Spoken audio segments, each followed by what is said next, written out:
students, this semester we studied 4 authors who all deal with race in different but powerful ways. Zora Neale Hurston, James Baldwin, Chimamanda Ngozi Adichie, and Ta-Nehisi Coates each challenge us to read, write, and think about African American life and literature. I asked you to write a letter in class about race and America to a younger brother or sister, cousin, family friend, neighbor, or person you mentor, because Baldwin opens the fire next time with a letter to his 15-year-old nephew, James. I ended by saying that in your letter, you should give advice, give comfort, give direction, and give context. I wrote this letter to my little cousin Cole. Dear Cole, if I could tell you anything, it would be to just keep on living. I am sure you have already experienced some form of racism or inequality before. As America continues to grow, people still have old tactics, but with a new fashion to it. Don't be fooled, and whatever you do, stay true to yourself. My mother always used to tell me, you are a man of God first and a black man second. Being black in America right now is scary. We're at a risk every single day, and we both know what that is. America isn't all bad. There are becoming more and more leaders of color in this country as we speak. Every place has a story, but I pray that America's has a happy ending. Not just for us, but for the youth below you and I. Stay solid, stay true, be careful. I love you, cuz Jalen. Dear Bradley, I think it's time I let you in on the dirty secret of America. You will have it better than most people because you are white. People will deny it, but it's true. Your citizenship will never be questioned. You will never be told to go home because of your skin color. But take my advice, but never ever let someone fall so you can grow. If your fellow American falls down, pick them up. Don't stand in silence against the crimes that plague them. Now, I'm not saying all this responsibility is on you, but setting an example is the first step. Together, we can learn from our past so no one gets left behind. P.S. I know your family won't be happy with this letter. It's the truth. It's the truth you need to hear, and don't ever let them silence you. Sincerely, Chris. Dear Carson, I'm writing you this letter because I feel as though it is time that we stop acting like we don't see what is going on right in front of us. We live in a small town in the South where it is common to consider the African Americans in our community as ghetto.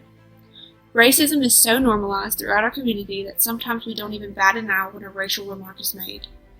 You are growing up in a city that takes into consideration how many African Americans go to that school to see if it is deemed safe or not. Do you see a problem with what I'm telling you? I hope that you see there is something significantly wrong with the facts that I've given you. I want to remind you that these people, our peers, who believe that black people are inferior to us in any way, are small-minded. I am telling you that you should never look down upon someone simply because of the color of their skin.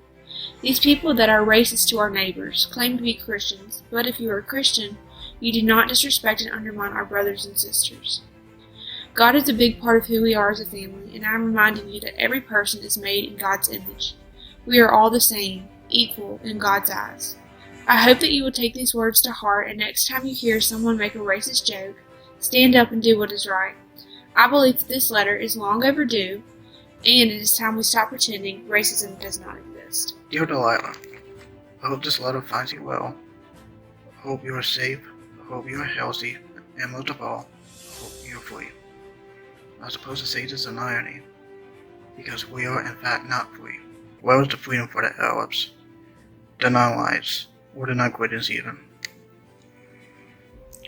The blacks that came via the slave trade were cargo and nothing more. That they would have arms, legs, and a voice similar to ours meant nothing. What I'm trying to say to you is that you are the next generation capable of making this country better than it is. The blacks are still not free, and neither are we by extension. It is time that we love one another as we have been taught. Because of the color of our skin, we get to grow up with these privileges that make life easier for us. You may say, it's not my job to interfere with other people's business, or it is not my job to get involved. However, I ask that you do get involved. I ask that you stand up for someone when you see something being said or something being done to someone else that is not right. Dear Emma, growing up as a white girl in America, you are certainly privileged. There will be a multitude of things you will never have to worry about solely because of your skin color and because where you live in the world. Now don't get me wrong, there's nothing wrong with being white. However, don't disregard the amount of privilege you have possessed from the moment you were born. There will be times, however, where you may be asked, what ethnicity are you? Or my personal favorite, you don't look American. Where are you from? I challenge you to go out and love people. Apply the golden rule to your life and challenge others to use it. Advocate for change. Dear Jafar, growing up in a country where race is the least important thing and coming to a place where it is the source of all the injustice people are facing, I would like to draw your attention to some facts. For us Africans, the United States is an El Dorado, a country of equal opportunities and where you can become what you want as long as you work for it. This is not true though. In fact, for centuries, the black people have been taught that they are good for nothing. But you have to be strong and know that you can achieve whatever you want. Your race does not determine what you can be, but your ambition does. Be ambitious and give yourself the means to achieve your goals. Stay strong in the face of racism and racists. Respond to it in the best way you can, and do not forget that it is not all the whites who are racist and hate us. Show your love to those who are really worth it and ignore those who hate us. Your brother who loves you, YACINE. Dear Alicia and Kayla, I'm writing you a letter about a topic you should know about as you go out into the world, out of school, into the working world, or wherever you will go. It's a topic we rarely address growing up, a topic we first encountered when kids on the playground asked us, out of curiosity, what are you? Not who are you? It's a topic we felt around us, felt applied to us, but in Mississippi we felt excluded from. It's a topic our parents assured us we did not have to worry about, but I'm sure you and I have seen now that we cannot ignore it. The topic is race in this hateful America. Do you see yourself as valuable? Please ask yourself, am I valuable because of what I do? Am I valuable because I do things that white people do? Am I valuable as I am? I hope you realize that we as immigrants, as Filipino Americans, are more than our difference to the imposed norm of whiteness in America. I can't think of any practical advice to give right now, still, to achieve this goal of demanding respect and giving it to others, than to remember that you deserve such respect because you are you. Regardless of what history, or schooling, or movies, or stories tell you, both of you deserve respect, just for being you. Dear Ari, I'm writing this letter to open your eyes to disparities that you, as a black woman, will soon face. In all my years, I never imagined I'll be sitting here in this cold, dark room explaining to you the tragedies of America. This land that we're supposed to love is finally having a facade of a great country destroyed. You are seeing the racial problems that we face daily. You might not fully understand me now, but one day you will. One day you will see what we hear from you as a child was only to protect your innocence. I do not wish to discourage you. I only wish to push you to fix the racial disparities and brutalities that we face. I want to push you to change the outlook of the black men and women who feel as if they have no future. I do not wish for you to hate another race, but to get them to understand the shoes that you walk in. Lift your eyes, mind, and voice to the skies for everyone to hear. Do not hide behind the shadows of a superior race. Show the strength like Dr. Martin Luther King and Malcolm X showed. Do not be scared to talk about the racism or make sure no one dismisses the racial hurt. I want you to always fight. Fight for change as well as your future until you can no longer fight. I only want what is best for you, a beautiful innocent soul that lives in America that wishes to hide the evil witch underneath her veil. Show America that she is better than how she is being treated. Show the world the real you. Dear sister, as your high school graduation quickly approaches, I must inform you of some of my concerns for your future. I know that over the next couple of months, you're going to hear several amazing motivational speeches that encourage you to go and take the world by storm. But what you may not hear is the limits society has already placed on you. Yes, I know what you're thinking. It's the 21st century. No one thinks like that anymore. But little sister, the world that we live in is still cruel and likes to dictate who wins and who loses. Because of where you came from, you will be told that you can only go so far. Sister, I warn you, you will encounter racial stereotypes and prejudice. You will be criticized and you will be ostracized, but I know you will continue to push through and achieve all that you're called to be. There will be great excuses like, you're just not what we're looking for. When they see you and your ever-changing hairstyles and long nails, please know that the only thing that they meant is you're just not white enough. I don't know where you plan to attend college, but the truth is you may go to a higher learning institution where the claim of diversity inclusive is not exactly represented in many organizations. You will feel outnumbered and unwelcome, but know that you've earned your seat at the table. Even when you feel counted out, remember that your limit is not really your limit. In spite of every obstacle that will come your way, I encourage you to go and set the world on fire. And don't be defined by the standards that were set by those who had no idea of your destiny. Your future waits. Dear Christian, as my brother, I feel as if I should explain any problems I have faced and how I resolve them to save you future pain. A certain problem that I have in mind hits too close to home. I graduated from a high school that was majority white, and this was all I knew, and I was not able to create relationships with people of different race and culture. But I'm so happy that you were able to experience relationships like this at the school you're currently at. Be grateful that you weren't stuck in a bubble. And I'm not complaining at all because I had a great education, but I didn't meet friends of different race and culture until I came to college. The truth about the Mississippi Delta is it is very separated. Not that people want it to be, or some people might want it to be, but it just is.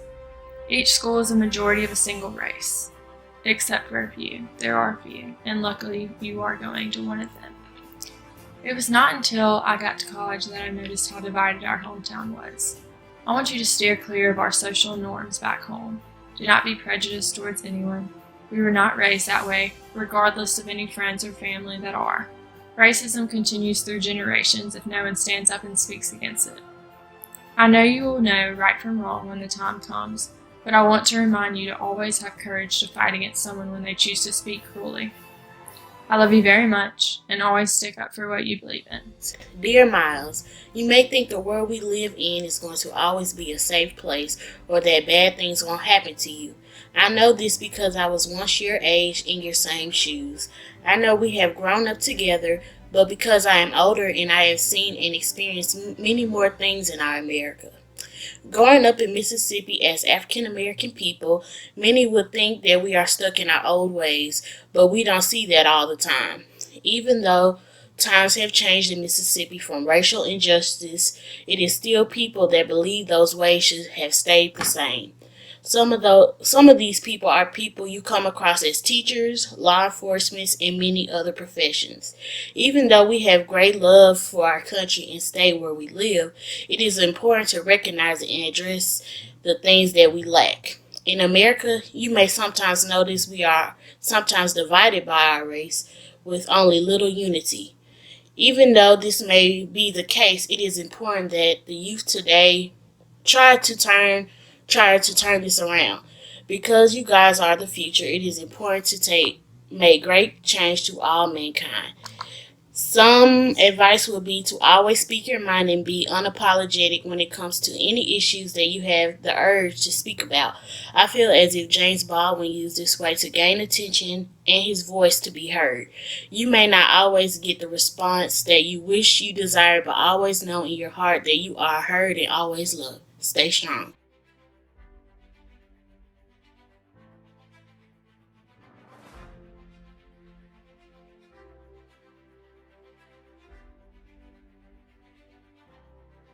Don't belittle others. Don't allow society to make you feel superior or better than others. Don't let yourself fall into the systems of inequality that exist in the world we know. People we've grown up around have shown us how to hate.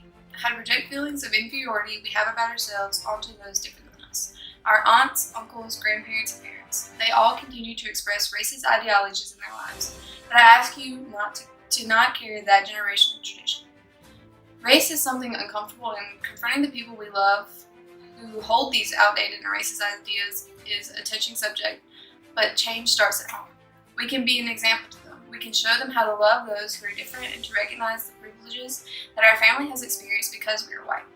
We can also fight with those who have found themselves subject to prejudices because of their race. We can stand up against racism and appreciate others and their culture. It's not going to be an easy thing to break away from. It's so inherent in our lives, but let's start standing against the racist remarks at home. Let's stop letting them go and criticize them later. They may not accept us or our ideas. They may insult us for standing up. They may ostracize us and block us out to try to stop the conversation, but we can make the world better. Davis, I know you do not think about it much, but you, your sister, and your parents are white. You're from a family with a history that ignores colors and non-white identities. I love your dad, my brother, but I know he doesn't talk about race. I know you go to a rich kid prep school, mostly white, and they do not address race.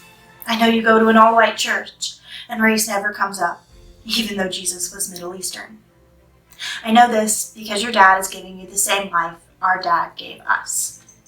A life built in a white bubble that takes far too long to pop, if it even does pop at all. I lived a similar life to you, and I want for you what no one in my family did for me. I want to talk about race. You may be white, but the world is full of people who are not. The world is made of these varied experiences that don't emerge in an isolated white suburbia. I want you to have the best life possible and engage with this world. However, that is only possible when you break through the racial threshold where white is no longer the only paradigm for thinking. I want you to see race and spend your life dedicated to learning about others and loving others. Love, Aunt Emma. Dear Madison, I'm writing you this letter because you are now at the age where you will begin to realize some of the ways of America. As your big cousin, I can only warn you and comfort you from my personal experience as a 20-year-old woman. Even though we are told that racism no longer exists in America, it is still very present around us. As Black women, we need to stick together by standing strong in our faith and knowledge. My advice to you would be to learn as much as you can today and hold on to that. Be confident in anything you do because someone is always watching. At 16 years old, you are no longer sheltered from certain conversations or the reality of it all. So as your big cousin, I am here for you.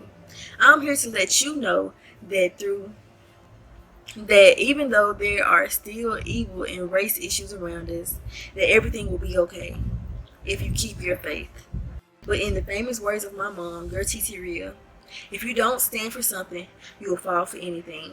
Dear Sophia, high school is tough enough without the political climate being as divisive as it is. I remember when I was 15 and how I wore my heritage like a badge of honor, wearing Dia de los Muertos makeup to school and telling our father's stories. Do not be discouraged by the man on the screen that tells our fathers, aunt, uncle, and grandmother that they are lesser. You are a living testament of the resilience of our people. Ask your father the hard questions and reaffirm your love for yourself and your culture. I remember learning about my parents' marriage and the resistance they faced from white suburbia. I remember my mother's retelling of a story that my father could not tell himself. One of heartbreak and a misdiagnosis of dyslexia because his 10-year-old mind couldn't wrap itself around English. I remember most recently when my parents lost their Airbnb regarding first glance of my father's name, Henio. You can pass for white, anyone can tell you that. But where is the fun in that?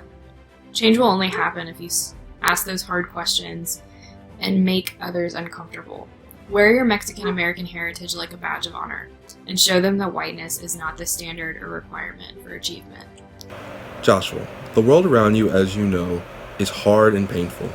You have had a taste of that world, and it can and will reject you. Luckily, or perhaps unluckily, your shade and hair and features may lead you to believe that you can hide from race. That is your privilege as a light-skinned man. You may believe that because you didn't grow up the way I did, that you won't see the same things I saw. I am here to tell you that while you may be able to hide your race from some, you cannot hide it from yourself, and the world will not hide its racial ideals from you. Being mixed provides a lens into both worlds, but belies a level of ignorance. Be everything you are. You are no one's art project they may cut out and replace parts to mold you to their sensibilities. You must love yourself and must love everything you are and all that entails. You must accept everything you can be as well. Only then can you know real freedom.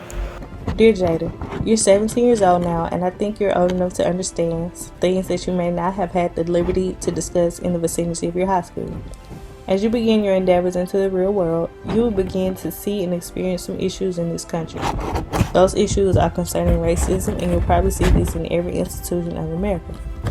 The first time you'll deal with it will probably be in college. One day you'll be able to tell your kids about this, and they'll strive to be even better than you. James Baldwin once wrote, "The only thing white people have that black people need or should want is power, and no one holds power forever. So now it's your turn to hold that power. Go get it. Love, Cousin Jennifer." Love, Maisie. Love, your big sister. Love, Krista. Love, big cousin Deja.